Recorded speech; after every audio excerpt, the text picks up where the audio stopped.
You would have recently read an article from Squirrel about how banks are reporting record profits because interest rates have risen so much, and the inertia of New Zealanders and how they manage, or how we collectively manage our money, our savings account balances and so on, is causing their profits, their interest margin in particular, to explode upwards. Today I'm going to share 7 secrets that the banks don't want you to know, because that's the secret of how they make that additional money. So what I'm going to share is those 7 secrets and tips to put more money back in your pockets rather than in the bank's profit. So first thing is transaction accounts. Now, we've all got a transaction account because we need that to pay our bills. It's connected to our EFTPOS card and so on. But the question is, do you need as much money in your transaction account as you've got? Because across all of us, adult New Zealanders, about 4 million of us, we've got $44 billion in bank transaction accounts. That's $11,000 per person. Now that will be different. For some of us it might be nothing. For others of us it might be tens of thousands of dollars.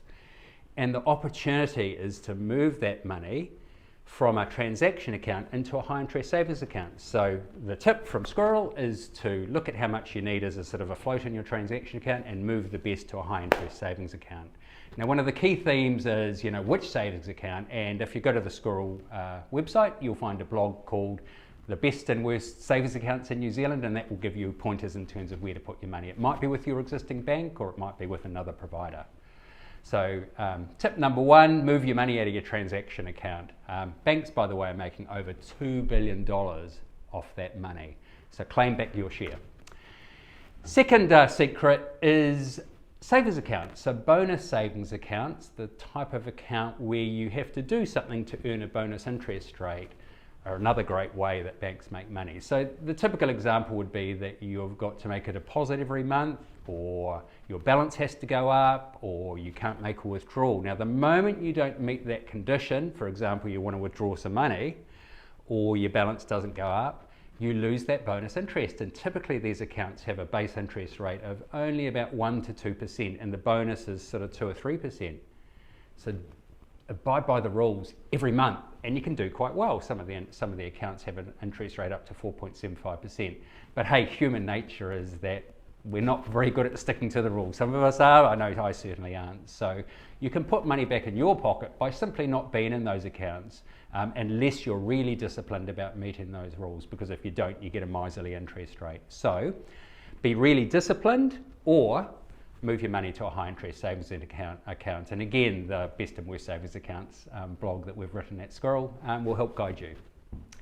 The third secret is simple savings accounts. So these are the no strings attached savings accounts. So the bonus accounts, you've got to do something. The no strings attached one, you don't. You just put your money in there, you earn an interest rate on call. The catch is that the interest rate is woeful generally. So a lot of the banks are paying only a couple of % on those simple savings accounts. There are a couple of banks that are up near 4%. So the secret is, look at the interest rate you're earning on your simple savings account. If it's below around about 4%, you can do much better. Again, go to our blog, The Best and Worst Savings Accounts in New Zealand, and find out the best place to put your money. The fourth thing is an account type that was launched about maybe 15 years ago, which was the online savings account. So when we all started to go online and use mobile apps and so on, banks left their old savings accounts behind and launched these new high interest accounts called online savings accounts, and they tended to be the best interest rates in market.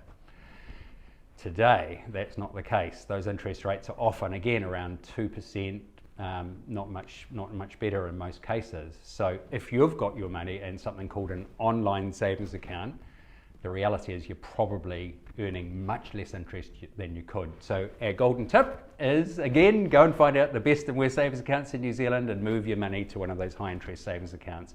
You will be much better off in most cases. The fifth secret that banks use to exploit that inertia is grandfathering products. So the process is, you launch a product, it's high interest rate. After 5 or 10 years, you launch another product with the high interest rate and lower the interest rate on that old product. Now, what we've found when we look around the market is that heaps of banks have got heaps of products that have been grandfathered, and often they're paying almost no interest at all, but they haven't closed the account. They haven't shifted you to a higher interest account. They've relied on you to do that. Now, some banks have done a good job at this, some haven't. I think the secret is, here's a tip, if your bank account, so go to your bank, look at the name of the account, if it's not in a list of the 10 best and worst, of the best and worst savings accounts in New Zealand, it's probably one of those grandfathered products. When you look at the interest rate, you'll find it's woeful. So again, move to a higher interest account. Term investments often provide the best interest rate that you can get in market, and that's where the bank competition tends to be. But again, there's secrets that banks use to maximise their revenue on term investments. Now, there are a couple of things. One is you'll typically find that for short terms, like 30 days or 90 days, the interest rate you get is much lower than if you go out for 6 months or 12 months. So be really careful about looking at the interest rate you're getting for the term, and if you can afford to put your money out for longer, do that. You'll always find that 6 to 12 month interest rates are better. Now, we probably don't want to lock our money away for 5 years because you can't get it out. There's big penalties if you sort of get it out, but be aware of, the longer you go, out to say a year, the better interest rate you'll get. Of course, the downside is you've got to lock your money away for a longer term. So hey, if you can afford to put some of your money away for a longer term rather than leave it in a call account, you almost certainly will get a better interest rate. A tip there is to what's called ladder your term investments. So maybe you've got, $100,000 of term investments, break it up into say 5 lots of 20,000 and invest longer, maybe 6 months, but have say, every month 20,000 maturing, so you've always got access to some money that's sort of going to roll over. The other thing about term investments is banks will often change their special terms. So today it might be 7 months, the special is 5.3% or something like that. And so you invest, and typically you set things up, or the bank offers you the opportunity to set things up to just roll over, same term at whatever interest rate's going then. Well, guess what happens? In 7 months, it just so happens that high interest rate for 7 months is now a much lower interest rate, maybe 1 or 2% lower. So you roll over automatically into this lower term. So the secret is to always look at when your term investment's coming up for maturity, always look at the best rates available in market, because banks sort of move those rates around, again, to exploit your inertia.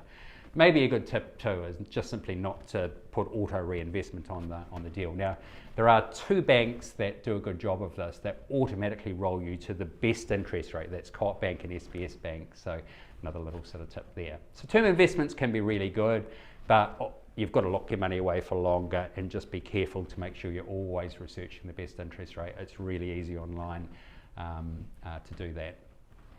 The last secret is this new brand of account that a number of the banks have launched called Notice Saver accounts. So they're called savers accounts, but really they're not much different from a term investment, in that you've got to lock your money away and you have to give notice to the bank to get your money out. That might be 32 days for some of the banks, 90 days, even 60 days, and typically you get a much better interest rate. Not always the best interest rate, maybe not as good as a term investment.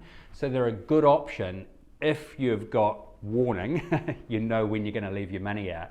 Now, here's the secret: make sure you know when you're going to be wanting your money out, because if you go to the bank and say, I want it early, they may not give it to you first, and secondly, if they do, they'll massively lower the interest rate. So you have to manage that really carefully.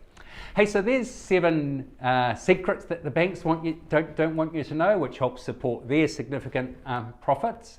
Take back your share by following these tips.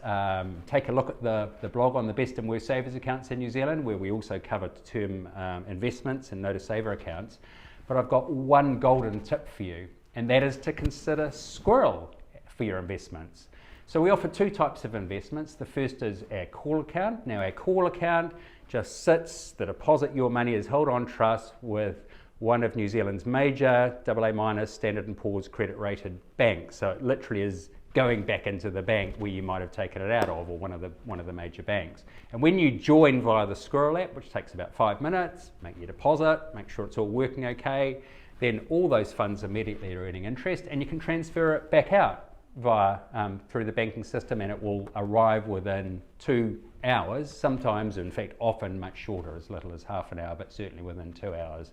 The other option Squirrel offers is term investments, a little bit like term deposits, but not the same thing. They're not issued by banks, which are where you invest in some underlying mortgages. So it's like a term investment, but secured by residential first mortgages. It's got the protection of a reserve fund.